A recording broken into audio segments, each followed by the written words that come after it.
Hello students, in this video of class 12th accountancy, we will discuss the new ratio, that is total assets to debt ratio.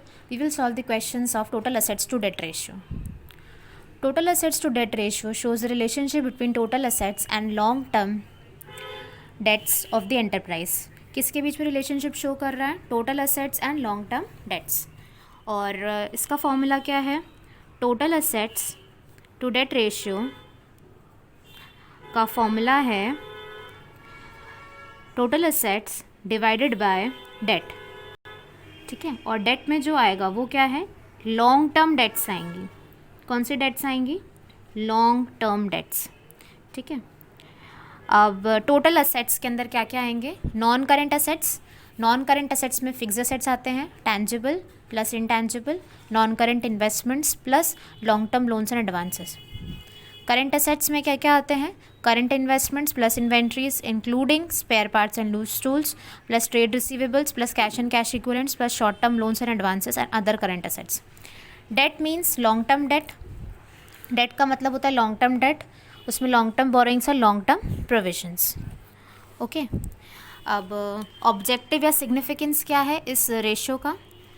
हम ये ratio इसलिए compute करते हैं जिससे हम relationship पता लगा सकें लॉन्ग टर्म असेट्स और लॉन्ग टर्म डेट्स के बीच में. ये क्या मेजर करता है? सेफ्टी मार्जिन मेजर करता है. क्या मेजर करता है? सेफ्टी मार्जिन जो अवेलेबल है to the lenders of long term debts. जो लोग लॉन्ग टर्म का उधार देते हैं, लंबे समय का उधार देते हैं, उनको कितना सेफ्टी मार्जिन अवेलेबल है बिजनेस के द्वारा. ठीक है, it measures the extent to which debt is covered by the assets of the enterprise. मतलब ये मेजर करता है कि डेट्स कितने हद तक, कितने लेवल तक असेट्स के द्वारा कवर्ड अप है. जितना रेशियो हायर होगा उतना सेफ्टी होगी लेंडर्स को, और अगर रेशियो लो होगा तो लेंडर्स जो हैं उनको सेफ्टी कम होगी. और जो बिज़नेस है वो किस पे डिपेंड कर रहा है? ज़्यादातर आउटसाइड लोन्स पे डिपेंड कर रहा है. ठीक है, बिज़नेस के पास असेट्स नहीं है, यानी कि प्रोप्राइटर का इन्वेस्टमेंट क्या है? कम है, अगर ये रेशियो लो हुआ तो. ओके, अब हम इसके कुछ क्वेश्चन सॉल्व करते हैं. Question number 44. Calculate total assets to debt ratio from the following information. Long term debts हमें 4 लाख दे रखी है और टोटल असेट्स हमें 7,70,000 दे रखा है. तो हम इजीली कैलकुलेट कर सकते हैं. Total assets to debt ratio का फॉर्मूला होता है total assets divided by long term debt. तो total assets to debt ratio 7,70,000 divided by 4 lakh, तो कितना आएगा? 1.925:1. ये आपका आंसर आ चुका है. अब नेक्स्ट क्वेश्चन है, शेयर होल्डर्स फंड आपको 1,60,000 के हैं. टोटल डेट्स आपके पास 3,60,000 के हैं. करंट लाइबिलिटीज़ आपको 40 लाख के हैं, और आपको total asset to debt ratio निकालना है. अब आपको सबसे पहले यहाँ पर आपके पास लॉन्ग टर्म डेट्स भी नहीं है और टोटल असेट्स भी नहीं है. टोटल असेट्स का फॉर्मूला क्या होता है? Share holders fund plus total debts. अगर हम शेयर होल्डर्स फंड में टोटल डेट ऐड कर देंगे तो आपका टोटल असेट्स निकल जाएगा. और अगर आपको लॉन्ग टर्म असेट्स निकालना है तो टोटल डेट में से जब आप करंट लाइबिलिटी को माइनस कर देंगे तो आपका क्या निकल जाएगा? Long term dates. Long term debts कैसे निकलेगा? टोटल डेट्स में से करंट लाइबिलिटी को माइनस कर दिया. 3,60,000 माइनस 40,000 तो 3,20,000 आया. टोटल असेट्स कैसे निकाला? Total debts plus share holders fund. 3,60,000 plus 1,60,000 that is 5,20,000. तो total assets to debt ratio कितना निकला? 5,20,000 divided by 3,20,000 which is equals to 1.625:1. तो ये आपका आंसर आ गया है. Question number 46. On the basis of the following information calculate total assets to debt ratio. अब इस इन्फॉर्मेशन में सबसे पहले आप ढूंढिए टोटल असेट्स कितना होगा. टोटल असेट्स में करेंट असेट्स भी आते हैं और फिक्स असेट्स भी आते हैं. तो 60 lakh plus 4 lakh 64 lakh, 64 plus 5 69 plus trade investment 70 lakhs. तो टोटल असेट्स कितना आया हमारे पास? 70 lakhs.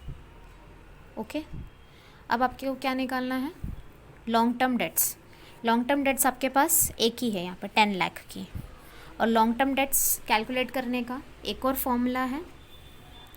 Long term date calculate करने का एक और फॉर्मूला क्या होता है? Long term debt is equals to capital employed minus share holders fund. जो हमने कैपिटल एम्प्लॉयड कर रखा है उसमें से हम क्या करेंगे? शेयर होल्डर्स फंड को माइनस कर देंगे। मतलब लॉन्ग टर्म डेट्स कैसे कैलकुलेट कर सकते हैं, capital employed minus share holders fund. Okay, capital employed आपके पास कितना है 50 लैक्स, ये capital employed is equal to 50 lakhs minus share holders fund के लिए क्या करेंगे हम 35 लाख प्लस 3 38 प्लस 2 40, तो 50 lakh minus 40 lakh that is 10 lakh ही आ रहा है जो इसके बराबर है।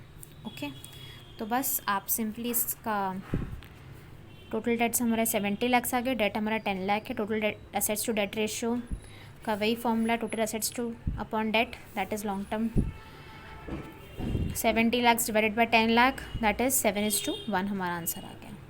अब क्वेश्चन नंबर 47, क्वेश्चन नंबर 47 क्या कहता है, टोटल डेट हमें 60 लाख के दे रखे हैं, शेयर होल्डर्स फंड हमें 10 लाख का दे रखा है, रिजर्व इन सरप्लस 2,50,000 के दे रखे हैं, करेंट असेट्स हमें 25 लाख के दे रखे हैं, वर्किंग कैपिटल 5 लाख का दे रखा है, calculate total assets to debt ratio. जो रिजर्व इन सरप्लस है वो शेयर होल्डर्स फंड में ऑलरेडी इंक्लूडेड होता है।